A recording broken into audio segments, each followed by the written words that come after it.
আসসালামু আলাইকুম। তো সবাইকে জুমা মোবারক। হ্যাঁ, আশা করি সবাই ভালো আছেন। আলহামদুলিল্লাহ আমিও ভালো আছি। তো আজকে আছি মূলত ঘাস কাটার জন্য। আর এখন বাজে আপনার 12টা 14। হ্যাঁ, ঘাস কেটে নিয়ে যেয়ে এই ঘাসগুলো আবার প্রসেসিং করে কাটতে হবে, যেহেতু আমাদের ঘাস কাটা বা চপার মেশিন নাই, তো হাত দিয়েই কাটতে হয়।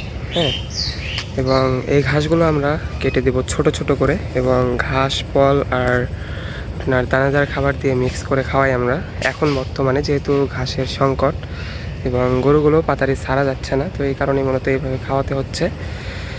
এবং আমরা কিভাবে গরুকে এই খাবারটা দেই আর কি, এটা মূলত আপনাদেরকে দেখানোর চেষ্টা করবো ইনশাল্লাহ। আর এখন আমি ঘাসগুলো কাটবো। হ্যাঁ, কতগুলো ঘাস কাটি এটাও আপনাদেরকে দেখাবো ইনশাল্লাহ। এবং ঘাস কাটলাম হচ্ছে এইটুকু। হ্যাঁ, এই অল্প পরিসরে ঘাস কাটলাম। আসলে আপনাদেরকে তো বললামই যে আমরা কীভাবে খাওয়াই আমাদের গরুগুলোকে।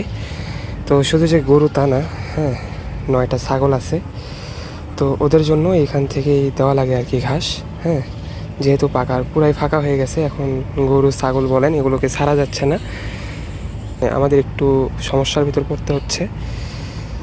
তো এই বর্ষার সিজনটা এই সমস্যাটা হয় আর কি। তো আশা করা যায় এই সমস্যাটা আমরা কেটে উঠতে পারবো, যেহেতু আমাদের বেশ বড় একটা খামার না। হ্যাঁ, ছোট্ট খামার। তো আমাদের জন্য সবাই দোয়া করবেন। আসসালামু আলাইকুম রহমতুল্লাহি ওয়া বারাকাতুহু।